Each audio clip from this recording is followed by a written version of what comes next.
Gothamites came out in full force today, overrunning polling stations across the city, waiting up to 3 hours in some precincts to cast their votes. News of the record-breaking turnout, though, was eclipsed by yet another story of the masked vigilante known as the Batman. Around 5 p.m., 3 men armed with baseball bats arrived at this polling station, allegedly threatened voters and destroyed Harvey Dent campaign posters. Before the threats escalated, Batman appeared on the scene, quickly disarming each of the men and leaving them beaten and bound to a tree for the authorities. Gotham PD has placed all 3 men under arrest, identifying one of them as Albert Rossi, a reputed member of the Falcone crime family. Good evening, I'm Mike Engel, and this is a special edition of Gotham Tonight, continuing GCN's up-to-the-minute coverage on Election '08. The attack by 3 thugs and subsequent retaliation by Batman captured the media's attention tonight. But tomorrow's headlines will be about Harvey Dent, who posted a resounding landslide victory in the most talked-about race in the election, the race for district attorney. Joining us tonight to discuss the turn of events, we welcome Dent's opponents, Acting District Attorney Mr. Roger Garcetti, the president of Gotham's Victim Advocate Foundation, Dana Worthington, as well as Alan Sipes, media manager for the Harvey Dent campaign. I thank you all for being here.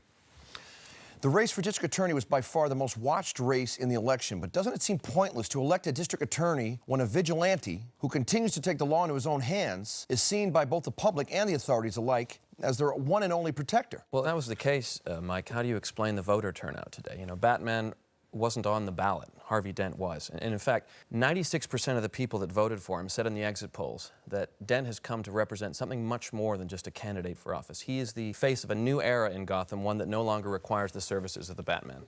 Alan, wouldn't that require the Batman to play along? I mean, who's going to make this guy retire? You?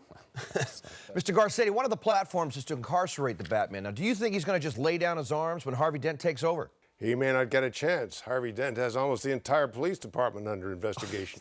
Here we go, Mike. Honestly, this guy is... Hold on, let's stick to the point. Mr. Garcetti, why do you think the Batman should be brought to justice? A man who takes the law into his own hands, even in the name of justice, is by definition breaking the law. No, I don't agree, Mike. I am opposed to the idea of sanctioning the existence of a vigilante, but in desperate times.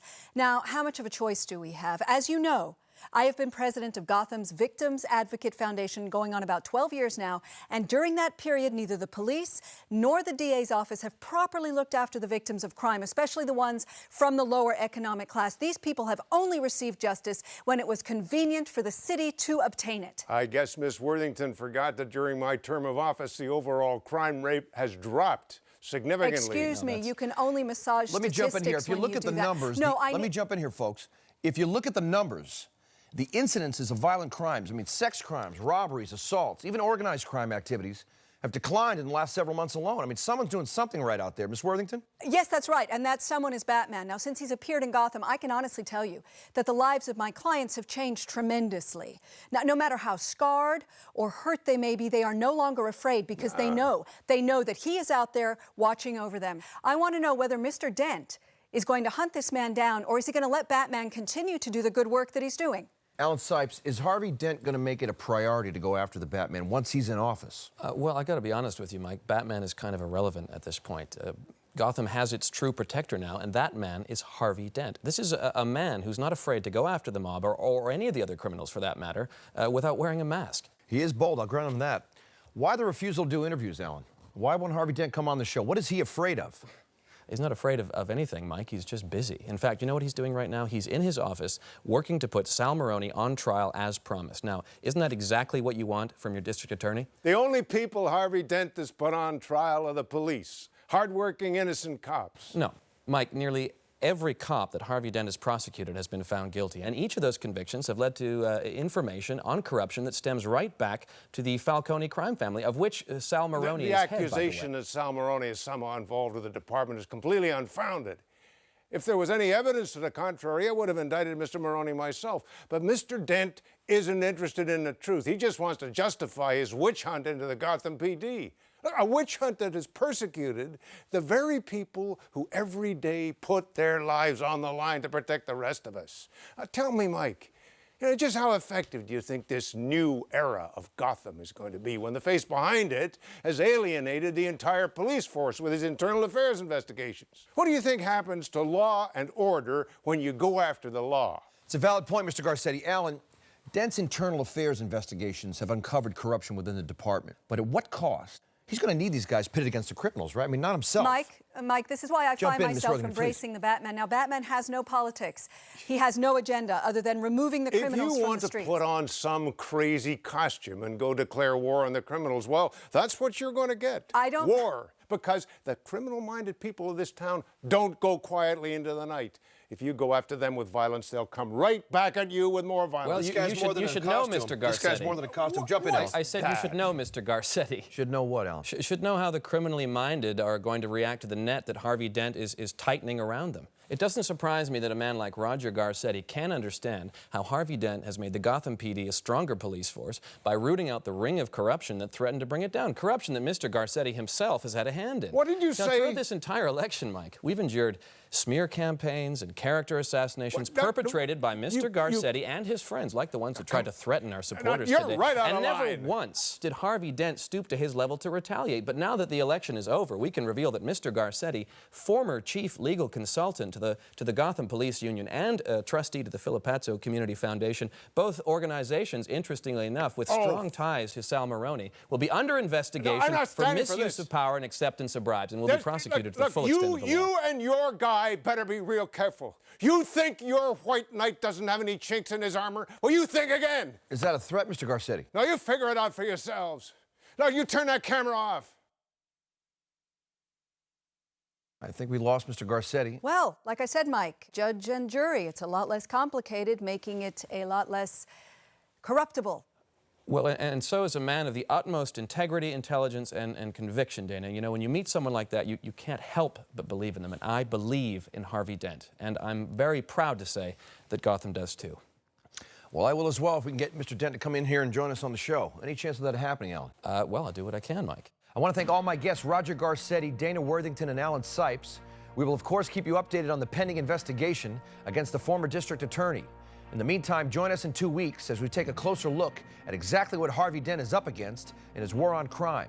The mob is one thing, but how will he combat a recent rash of sensational offenses committed by criminals that seem to have no motive at all?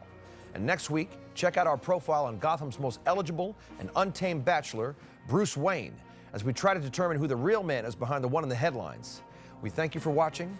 More election coverage on the hour. This is Gotham Tonight.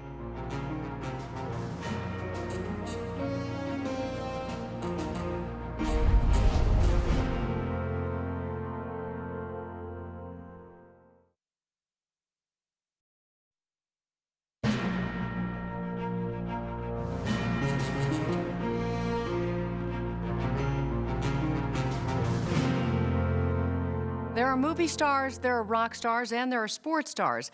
But there is only one Bruce Wayne. The mega-billionaire playboy is Gotham City's most notable celebrity, whose name is synonymous with extravagance, mischief, and occasional recklessness. Despite his prominent place in the public eye, very little is known about the man who appears to have no causes nor endeavors other than acting as figurehead to his late father's company, Wayne Enterprises.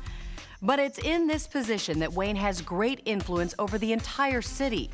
So much influence that stock analysts and business experts are worried that his party boy antics could plunge Gotham into another depression. Hi everyone, I'm Lydia Filingeri, and tonight we explore a wild life that knows no boundaries, hoping to find a man who is ready to start taking some responsibilities.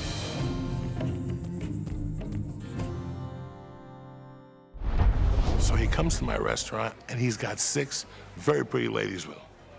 I says to him, Mr. Wayne, I know who you are, but I only got 20 tables here, and I'm booked all night. There's nowhere to seat you. He puts a piece of paper in my hand, and he tells me, you make the best risotto in town. It's time for a little expansion, right? I open the piece of paper. It's the deed to the place next door. Mr. Wayne ate very well that night, let me tell you. And now, I got 100 tables to my name.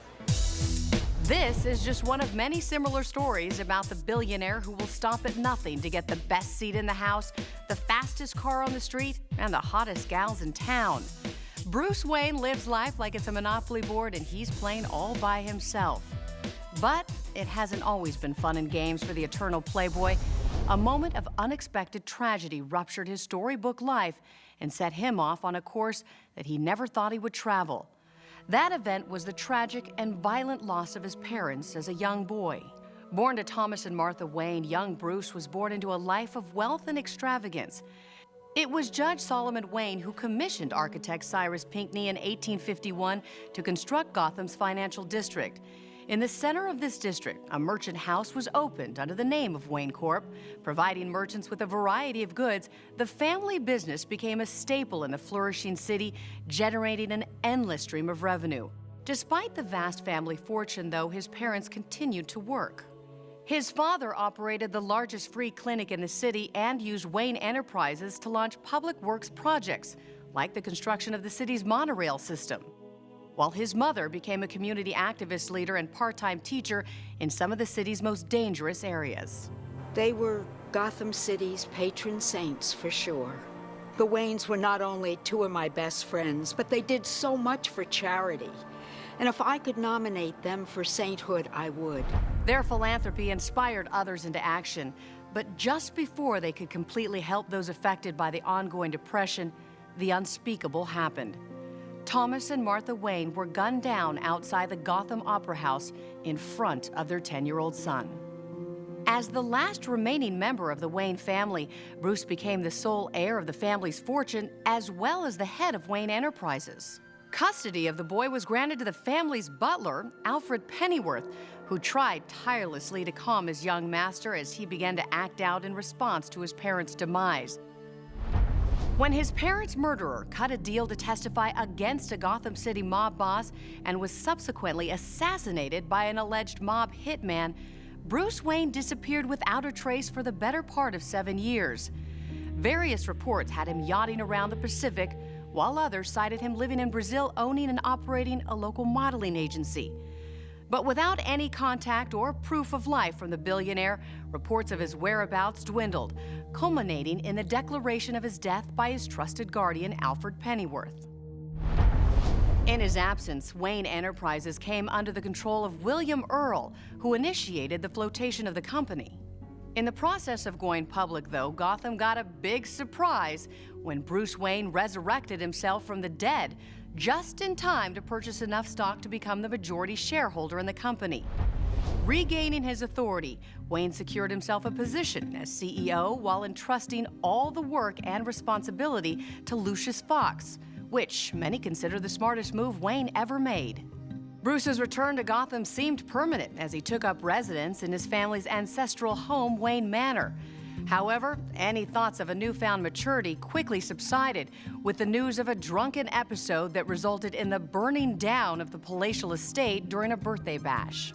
Homeless and forced to relocate, the Playboy has recently landed here, atop this newly built luxury tower, where Wayne has purchased a 2-story, 25,000-square-foot penthouse apartment with 40-foot ceilings, 2 gigantic balconies, a parking space for his helicopter, and a 360-degree view of the entire city below. The price? Who knows? But the monthly maintenance fee alone is reported to be around $31,000. The real perk is the location, though. Over the course of the last few months, Bruce has made appearances at all of Gotham's ultra-posh eateries, clubs, and lounges, creating a commotion wherever he goes with a gaggle of gorgeous women in tow. In fact, just last month, escorting all 150 Miss Earth contestants, Bruce accidentally crashed a Harvey Dent fundraising event at the city's newest hotel, the Gotham Grand. Wayne and Dent have never met, but both know Rachel Dawes. An old and loyal friend to Bruce, Rachel has recently become something more to Harvey Dent, as the two have been seen around town together, occasionally holding hands. Whether Bruce approves, no one knows for sure. But Ms. Dawes disapproved of the distraction caused by Wayne's impromptu appearance, asking Bruce to leave the event almost immediately. When asked about the incident and Bruce Wayne, Harvey Dent told reporters, Look, what happened to Bruce's family and other people like him, it's unconscionable that a kid should have to endure that in Gotham. A family that's been so good to this town. I'll do whatever I can to prevent something like that from ever happening again. Later that night, reporters caught up with Wayne at the popular sushi restaurant Raw. I don't know Harvey Dent. And I try to stay away from Politicians, though, you know, you never know what you're going to get with those guys. But if anyone is for abolishing the speeding ticket, they got my vote. Like him or not, Bruce Wayne is our very own Peter Pan.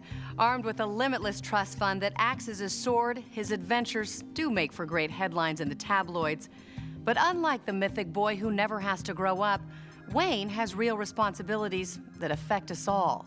Responsibilities that include overseeing Wayne Enterprises, which has been Gotham's economic core for over a century. Over the last few months, Wayne Enterprises has acquired and/or developed technologies emanating from abandoned aerospace and military programs. Programs that have produced specialized fabrics, electromagnetic gyroscopic navigational systems, hemostatic powders, high-tech plastics, radiation stamping technology, and rotor blades made of metal composites that have a low radar signature and special acoustic design. Vice President of Operations, Douglas Fredericks. Is there logic to any of this, or is Bruce Wayne just manufacturing parts for some expensive toys he wants to play with? Lydia, the space program not only put a man on the moon, but it introduced the world to Velcro. But we're talking about stealth rotor blades here. I mean, where is the practical use in that? What some may consider niche or off-the-wall technology, we view as doors to the future, and our strides through those doors will strengthen this company and the community around it. The jury is still out whether these ventures are helping or hurting the company. In fact, one stock analyst is calling for the board to remove Wayne as CEO before he causes the city to enter into another depression. On the other hand, another analyst is telling investors that Bruce Wayne might be the perfect person to usher Wayne Enterprises into the next generation by taking risks on technology that could change the world for the better. But since it's impossible to tell whether the card up the Playboy sleeve is an ace or just a joker, the future of Wayne Enterprises will remain uncertain. Thanks so much for watching us. Join us in 2 weeks as we profile another one of Gotham's familiar faces, Lieutenant Jim Gordon, head of the newly formed Major Crimes Unit in the Gotham Police Department.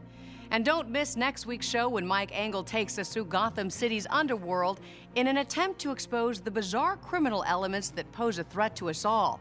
I'm Lydia Fillingerry, and this is Gotham Tonight.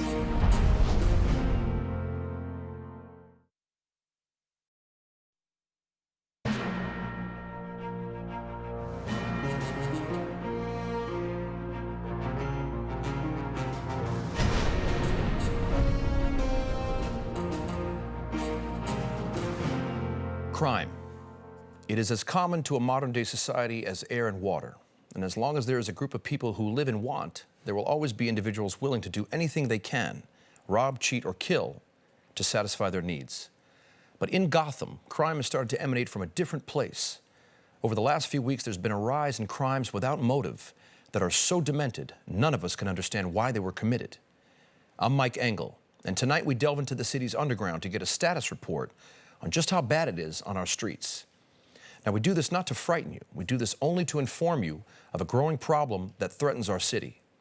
The last thing we want is for you to be in a situation similar to what Steve and Andrea Otis found themselves in with their 17-year-old son. The police said he took something they call ecstasy. It's supposed to give you a feeling of euphoria. It's still hard for us to believe what happened, especially to a boy like Tim. Did he ever use drugs before, or was that night the first time? As far as we know... It's the only time he ever took drugs, ever. Steve and Andrea's son, Tim, graduated high school last May and was on his way to a top university when he and his friends celebrated the night away here. Known for lax underage drinking enforcement and an abundance of recreational drugs, teenagers of all kinds came here to experiment with a life that their parents tried so hard to keep them from. That night, it was Tim Otis's turn. Upon ingesting the drug called ecstasy, Tim collapsed to the floor and immediately went into a violent seizure. His friends called an ambulance, fearing that he was suffering from an overdose or a bad reaction. Neither was the case. After they called us, we rushed to the hospital, and there he was, screaming at the top of his lungs, tied to the gurney. The doctors had to restrain him because Tim kept trying to tear his own eyes out. They couldn't control him. He was terrified. The family's nightmare was unending, alarming Tim's doctors and the other medical examiners that this was something more than just a bad trip. Theorizing that the drugs may have been laced with a malicious substance, Tim's blood was tested for traces of foreign chemicals. What they found frightened everyone. Tim's bloodstream was laden with the chemical compound used by Dr. Jonathan Crane to produce his lethal fear toxin, the same toxin that nearly destroyed all of Gotham. James Levine writes the police beat for the Gotham Times. He's also written 2 books on the history of organized crime in Gotham and is writing a 3rd on the terrorist attack that occurred in the Narrows. James, this is some scary stuff. Scary indeed. Now, before we get into this further and discuss whether Dr. Jonathan Crane is behind it all, let's start off where organized crime stands these days. Harvey Dent recently indicted Sal Maroni. Maroni is allegedly the heir to Carmine Falcone, who was incarcerated and later suffered debilitating psychological damage at the hands of Dr. Crane. Well, you know, Mike, what's really interesting about all this is that Falcone's removal from power provoked other criminal factions in Gotham to go after pieces of Falcone's empire. Now, Sal Maroni made it clear that this wasn't a good idea. However, Maroni, who prides himself on being a charmer when he's more of a schemer, has reportedly embraced these other criminal organizations rather than declaring war against them. Embrace them how? Well, reports suggest that Maroni and the rest of Gotham's criminal factions have banded together. And statistics support this, as there's been absolutely no incidences of violence between these factions in the last couple of months, which is remarkable given the vicious history of organized crime within this city. James, wait a second. What you're saying then, is this some sort of détente? No. What I'm saying is some kind of conglomeration. The various factions have joined together to form a larger syndicate, which, to be blunt, is far worse than having them kill each other.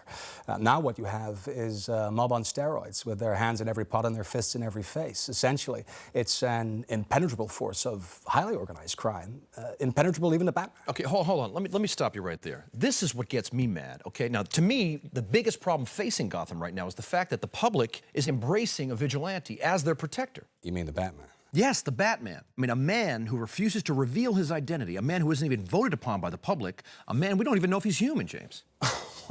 What do you think, Mike? He's a bat? Look, a number of eyewitness accounts have put him at different places at the exact same time. I mean, how do you explain that to the people of Gotham? Mike, you've been ridiculous. Let me make my point. The point is, this mega mob that you are telling us is such a threat. My feeling is that the Batman is worse, because before you know it, he's going to inspire the whole city to take the law into their own hands. And what do we have? We have anarchy, complete and utter chaos. You ever think where we would be without Batman? Now, that would be chaos.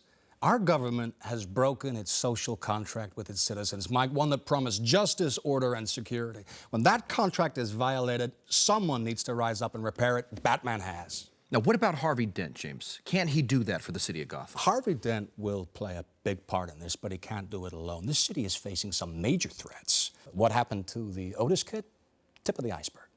You bring up a good point. Now, what about this case, James? The police say that Dr. Crane is in fact dead. The situation with these spiked drugs speaks to a very different situation. Well, what we know is that Dr. Jonathan Crane was in fact involved in the fear toxin assault on the Narrows 9 months ago. No, come on, everybody knows that Crane is dead. Mike, his body was never recovered, and the hundreds of Arkham inmates that escaped from the asylum disappeared during the attack. Now, what happened to them? No one knows, but there have been several sightings of a man who fits Crane's description, leading an army of what is described as truly disturbed people. Now, what leads me to believe these sightings are indeed valid is one recurring detail in them all. Which is? The man leading the pack wears a burlap sack over his head, which was part of a scare tactic the doctor implemented on his inmates. There's certainly some very strange stuff.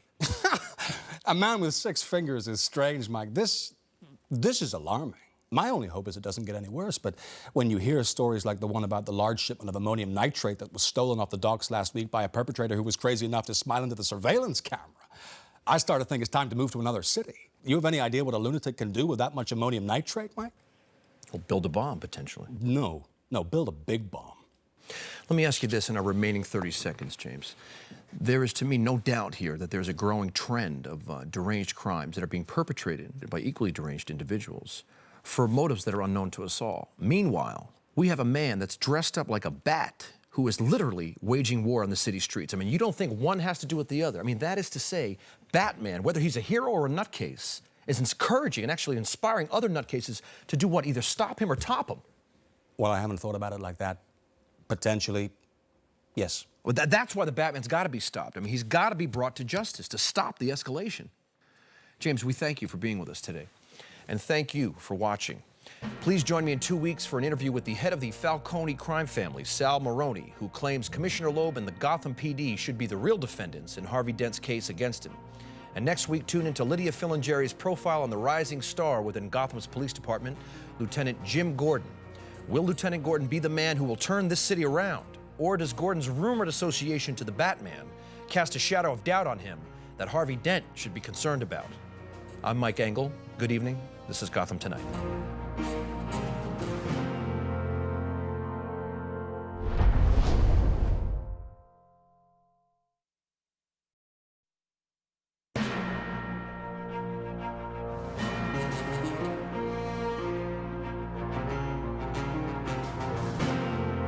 In the wake of the devastation that occurred in the Narrows, Gotham PD came under heavy criticism for its poor performance in preventing the terrorist plot to destroy the city.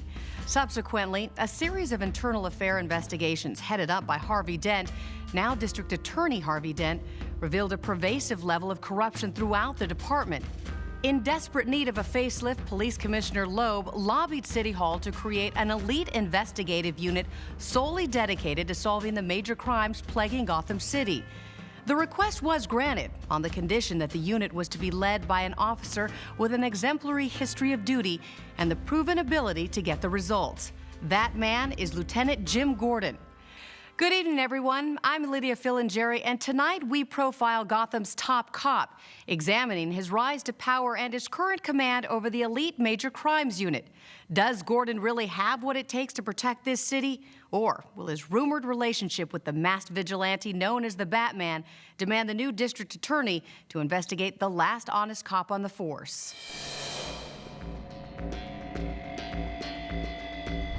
The morning after the deadly chemical attack on the Narrows that infected thousands of residents and policemen, set free hundreds of dangerous Arkham Asylum inmates, and also provoked riots that lasted for weeks as authorities fought to regain control of the island. Batman was praised for thwarting the unknown terrorist group, while the Gotham police brass were condemned for their handling of the disaster, particularly for the decision to raise the bridges, preventing safe exits off the island. Commissioner Loeb sidestepped charges of negligence by detailing the heroism of one of Gotham's finest, who valiantly led the rescue effort in the Narrows and helped Batman stop the train that threatened to poison all of Gotham with the lethal fear toxin. A 15-year veteran of the Gotham Police Department, Jim Gordon was awarded citations of valor and bumped up to lieutenant for his efforts that night.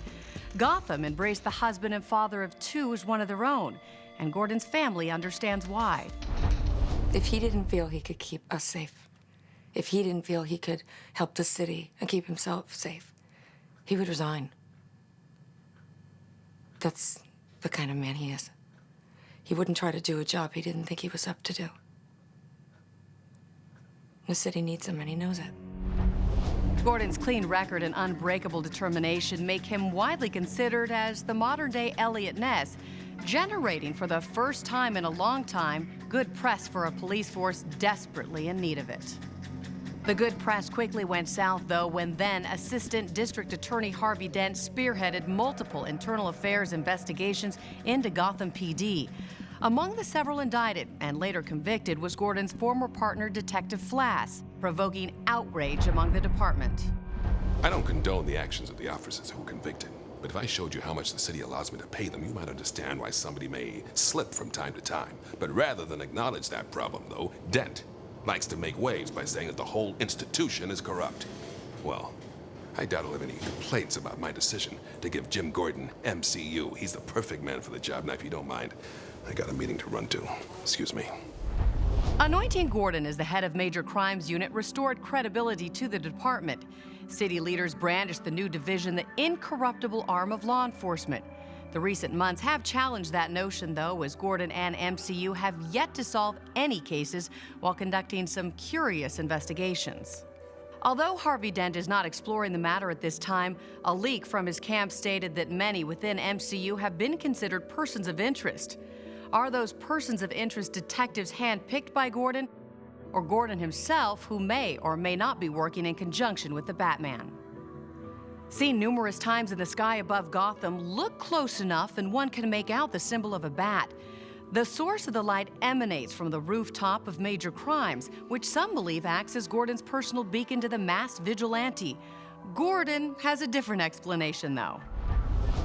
Faulty lighting equipment. I've been trying to fix it myself. But don't tell my wife that. She's been bugging me to change the bulbs in the basement for weeks. Gordon may jokingly pass off his rumored alliance with the Batman, but if there's any truth to it, then it's hardly a laughing matter in the light of recent murders of 2 Sal Maroni associates.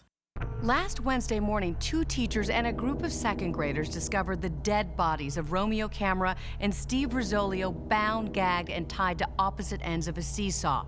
If you wanted to know where the mob keeps its money, these are the guys you want. Could the Batman, hailed by some while abhorred by others, have crossed the line in waging his war against the mob? And most important, if Gotham's top cops encounters with a man who remains on Gotham's most wanted list is the beginning of some sort of partnership, then the incorruptible arm of law enforcement may have just snapped. If that is the case, then all this city may have left is Harvey Dent.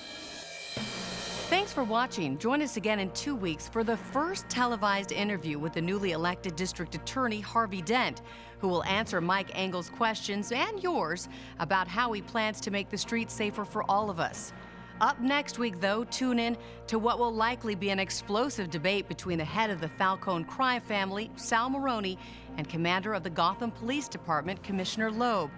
While the commissioner is now cooperating with Dent's mission to stamp out corruption within Gotham PD, Maroni contends the DA's case against him is a poor attempt to make him the fall guy for the rampant corruption that still exists. We'll find out which is the truth on Gotham Tonight. I'm Lydia Fillingerry. Good night.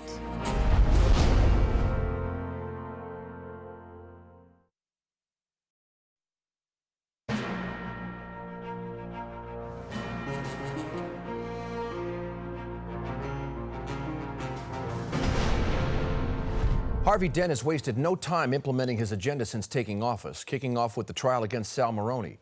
The district attorney has built a strong case against the mobster and the alleged head of the Falcone crime family by forcing former district attorney Roger Garcetti to turn state's evidence against Maroni in exchange for immunity. Although this testimony seems damning, Garcetti said that he never received orders directly from Maroni. Commands came from an intermediary who is reputed to be a Maroni associate named Albert Rossi. If Dent can get the mobster to attest to being the middleman between Garcetti and Maroni, Dent can effectively tie Maroni to the ring of corruption within Gotham PD. If not, testimony from a corrupt public servant looking for a way out of some jail time will probably not be enough for a conviction. To discuss this further tonight, we are joined by the defendant himself, Mr. Sal Maroni, who claims to be an innocent man caught in the middle of a nasty fight between the DA's office and the police department. And since this case highlights once again the rampant corruption within the Gotham Police Department, we also welcome Police Commissioner Loeb to speak on behalf of Gotham PD. Good evening. Mr. Maroni, Commissioner Loeb, thank you both for joining us. Pleasure, Mike. Big fan. Thank you. So, Mr. Maroni, you seem very at ease for someone who's on trial. Well, innocence calms the soul. Know what I'm saying? Now, you contend that you've had absolutely no influence over the police. I mean, you haven't bribed any union officials or officers. I've given them money, sure. You have? Of course. I donate to the policeman's ball every year, Mike. Now, what the commissioner's pals do with that money, that's up to them. Hey, Loeb. Fun party this year. Mike, let me make something clear here. The policeman's ball is thrown on behalf of officers killed in the line of duty. Proceeds go to their families. It is strictly a charitable event.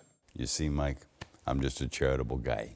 Mr. Maroni, Roger Garcetti's testimony has painted a pretty detailed picture of your ties to Gotham PD. Now, are you claiming that this is a total and complete fabrication? Mike, I'm just a man minding my own, caught in a crossfire between Mr. Dent and the boys in blue. Now, if you ask me, I think these accusations are absurd. And as a taxpayer of this incredible city, I'm a little ticked off at the amount of money they spent dragging me into court when they could have spent the same money on a homeless shelter or, you know, something. But those kind of things don't make headlines, you know what I'm saying? Commissioner Loeb, as much as this is a trial against Sal Maroni, it's also yet another trial against the Gotham Police Department and its corruption. Well, see, I was initially critical of Mr. Dent's internal affairs investigations as they were bad for the morale of my men. But now, the department is working in full cooperation with the district attorney's office to isolate any members of the department that continue to violate the code of the Gotham PD. Now, in doing so, I believe we will root out the corruption and properly cleanse ourselves from the influence of men like Mr. Maroni there. Now, any of those you've isolated have ties to Mr. Maroni, Mr. Loeb? Well, I'm not at liberty to say right now. That's funny, ain't it, Mike? I mean, these cops, they go around robbing, cheating, and stealing. And this guy, the top cop, he still got a job. Talk about corruption, huh? Who's scratching your back, Chief? You laugh all you want, Maroney. You see, I don't itch. Yeah, right. Now, one of Dent's key witnesses, Albert Rossi, is also an alleged associate of yours. I mean, who's going to be testifying as a go-between between you and Mr. Garcetti. I mean, how do you feel about that, Mr. Maroney? And I can pull a guy off the street for 2 bills and a handshake who will testify that you are the Batman, Mike. That don't make it so, does it? So what you're saying is that Mr. Rossi is not an associate of yours? Mike, who do you think I am? I'll tell you who he is. The head of the Falcone crime family. The head of the Falcone crime family? This guy's got what Dent's got, a big imagination. I'm in the import-export business, Mike, that's all. The import-export business? Yeah. Not everybody can be Bruce Wayne. I mean, some of us, we got to work for a living, know what I'm saying? Now, how do you respond then to the surveillance tapes that were leaked last week that detailed apparently the abduction of 2 mob bagmen who were later found murdered? Ah, tragic. Tragic. My condolences to their families. Mr. Maroney, before they were ambushed, they spoke about your decision to band together with other criminal organizations in Gotham. Well, we work in a global economy, Mike, for Pete's sake. I mean, I do business with all kinds of people. Chechens, Asians, Jamaicans, Puerto Ricans, Arabs, more Arabs. Unfortunately, I find out sometimes these guys aren't always on the up and up. And when I find this out, I don't do business with those guys no more. Know what I'm saying? So you're not overseeing a criminal syndicate in Gotham, and this is actually just business? Mike, you're repeating yourself. You got nothing else interesting to talk about? I'm sure the viewers at home are turning off their TVs right now. I mean, you don't want to bore them to death, do you? No, we don't. Commissioner, do the police have any leads in relation to the murders of the 2 men on their surveillance tapes? Well, Mike, I'm expecting a report on the investigation soon. Has Batman been considered a suspect at this point? Mike, that is an interesting question. Oh, Jimbo Gordon got a real thing for the guy, don't he? Jim Gordon is the most honorable cop we have on the force. I never said he wasn't the most honorable cop on the force, but hey, Chief, what's that saying right now? Huh? You see, Mike, this man would like nothing more than to cast suspicion on an honest cop who was actively shutting down all the various money laundering operations in the city, making it much harder for Mr. Maroney to bank his ill-gotten gains. Oh, so now I'm a money launderer. Great. What's next? You gonna finger me for kidnapping a Lindbergh baby? Mike, do me a favor. Turn this guy off. Commissioner, are you saying that Mr. Maroney is the target of recent money laundering crackdowns? We have reason to believe that all of Gotham's dirty money leads back to Mr. Maroney. Save yourself a disappointment. Go through your officers' wallets. You'll find most of it there. Mike, you gonna let this guy insult your journalistic ethics? How so at this point, Mr. Maroney? By spouting this garbage.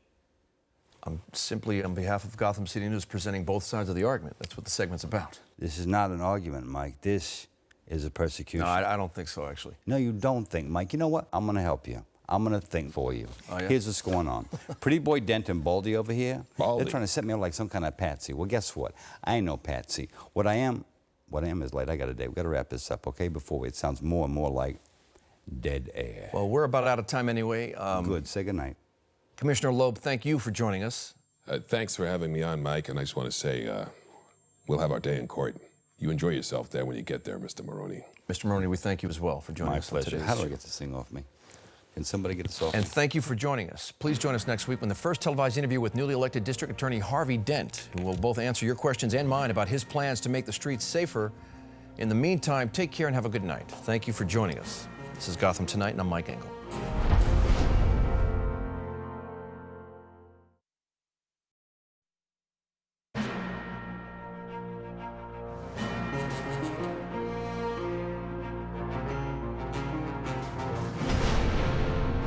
Recently elected District Attorney Harvey Dent has already begun waging his war on crime. The first assault made his opponent in the race for District Attorney, Roger Garcetti, surrender unconditionally and turn state's evidence against the head of the Falcone crime family. This testimony paved the way for what will be Dent's first major battle, the trial of Sal Maroney. Will Gotham's White Knight broaden the front on his war on crime to benefit the city?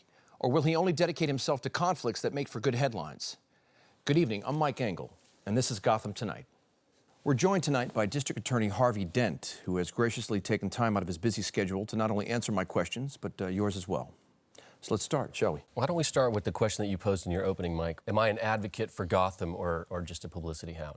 Well, that wasn't exactly how I put it, but... If I was after headlines, Mike, I would do more press, wouldn't I? I mean, weren't you the one who was criticizing me for not doing the interviews during the election? Well, that's true, yeah. Okay, then here's an answer to your question. Whatever decisions I make as district attorney will be made with Gotham's best interest in mind. The moment I fail to do that, no matter the circumstances, is the moment I become everything I stand against. Corruption, brutality, total disregard for the law. To name a few, yes. Well, couldn't you ascribe those qualities to the Batman? Batman? Isn't that a little off point? No, I disagree, actually. I mean, I'm dumbfounded personally by the notion that a man who continues to take the law into his own hands, making a mockery of it altogether, is tolerated by both the public as well as the authorities. I guess the question we all want answered is, will you make this a priority to bring him to justice? Well, my priority is to help this city return to a time when it didn't need a Batman, when the streets were safe and the institutions of government were right-minded. That sounds like good spin. It's not spin. You don't just decide one day to go put on a disguise and go fight crime. A dysfunctional society dictates that response. So if you want to get rid of the Batman, then curing what created him is the best way. I understand that, but what if you sanction a vigilante to act as a guardian for a society? I mean, someone who willfully breaks the law, then aren't we in fact sanctioning lawlessness and chaos in the city? If the Batman bent the law to achieve some personal gain, you would have a much easier time to get people to agree with you, Mike. Batman's actions thus far have been everything but personal. They've benefited the city entirely. How do we truly know what he's after if we don't get an opportunity to ask him? Well, let's just say there are plenty of other people who are acting out of personal gain that I'm more interested in getting to know. You mean people like Sal Maroni, I assume? Yes. Well, since the trial's in progress, Mr. Dent, we obviously understand that you can't discuss the details of it at this point, so I'd like to open up the conversation to a couple of callers at this point, if you don't mind. Sure thing. So on line one, we have Marcia Dolinsky from Uptown. Marcia, you're on the air? Yeah, hi, Mr. Dent. I'm a huge supporter of yours. Thank you, Marcia. I used to live in the Narrows, and I was fortunate enough to make it out okay during Dr. Crane's chemical attack. Now I hear Crane may be out there spreading the toxin again. What can you do to stop this? Well, what I will do is reopen the investigation into Crane's whereabouts. If Crane is dead like the authorities say, then we need to find a body. I don't think you will, so I'm inclined to believe that he is out there, and finding him will be imperative. Now, Dr. Crane's alleged poisoning of the drugs in Gotham is clearly just another offense, and what we're seeing that is a series of really bizarre and sensational crimes being perpetrated these days. How do we counteract something that appears to have no known motive? Well, as demented as it may be, I think the motive is to hurt people. And that's why this crime will be stopped and the perpetrators will be brought to justice. Caller 2, Brendan Palmer from River South. You're on the air. Yeah, hi. I'm a cop, 16th Precinct, and you talk about bringing criminals to justice. How are we, the police, how are we going to do that? When you got your hands wrapped around our throats, you locked up 6 of my friends already with your IA crap. Well, tell me their names. Tell me their names and I'll tell you why I prosecuted them. I understand that a decrease in manpower makes it harder for you to do your job, but working with a group of individuals who break the law instead of enforcing it, that makes your job impossible. And to be honest with you, Officer Palmer, I feel a lot safer knowing that someone like yourself, whose name hasn't shown up in a file on my desk, is out there on the streets protecting me. You're a good cop. Albert Rossi and 2 others were apprehended by the Batman before they could assault voters at a local polling station. You're putting Rossi on the stand tomorrow to testify that he was a go-between for Sal Maroni and Roger Garcetti, now effectively tying the mob to the corruption within Gotham PD, as well as the violence against your own campaign for district attorney. Well, that's the aim. Aren't you opening up old wounds, I mean, from previous internal affairs investigations, I mean, that convicted huge numbers of the police department? Mike, my intention is not to cast suspicion over the entire Gotham Police Department. But when the corruption is so widespread, you have to go down there and dig down deep and root it out. Sal Maroni's conviction tomorrow, hopefully, would be the beginning of the end of that process. What is your working relationship with the police department right now? Commissioner Loeb was initially critical of my position. But now our offices are working close together, and there are several other police officials who are out there doing a good job, whom I trust. Like Lieutenant Jim Gordon and his major crimes unit that we're hearing about. Yeah, we haven't had a chance to meet yet, Lieutenant Gordon and I, but I am familiar with his work, particularly in cracking down on the city's money launderers, which my office is aggressively prosecuting, and I anticipate sitting down with him soon. Will you discuss his rumored relationship with the Batman that we're hearing about? Mike, you're obsessed. Next caller. I'm sorry to interrupt right now, but we've been informed of some breaking news here in Gotham. My colleague Lydia Filangiari is reporting outside Gotham National Bank, where we're hearing that 6 men have robbed apparently $68 million out of the bank's vault. Lydia, what's the situation down there? Doesn't look like you're close to the bank. That's right, Mike. We're a couple of blocks away from Gotham National. Authorities still have a perimeter set up around the area because the bank robbers apparently used grenades to intimidate the hostages into submission. Now there's fear more explosives may be inside. What is the status on the 6 bank robbers at this point? 5 out of 6 of them are dead inside the bank. 4 took gunshots to the body, and 1 was hit by a school bus that the last robber then used to get away with the money. Any identification on the perps? Lydia, have any of the assailants been identified at this point? Do we know? No, there's been no reports on what the bank surveillance footage reveals, but according to eyewitnesses, each man wore a clown mask. So there's been no identification thus far. We're still waiting to hear more. Okay, Lydia, we certainly thank you. Please keep us updated. Of course. And we'll be tracking that story on Gotham tonight. Well, Mr. Dent, you certainly have your hands full in this city. We certainly wish you all the luck, and we appreciate you being here tonight. Mike, putting pressure on the criminals so they think twice before committing awful crimes like this. That's our goal, and luck is our last resort. We thank you for coming on, Mr. Dent. And we thank you for watching. Please join me next time for an interview with Mayor Garcia, who will detail his plans to clean up the city. What will his relationship be like with Harvey Dent? How will he administrate the police, and will he vow to incarcerate the Batman or allow him to roam the streets, taking the law into his own hands? We'll find out on Gotham tonight. So good night, everyone. Please stay safe.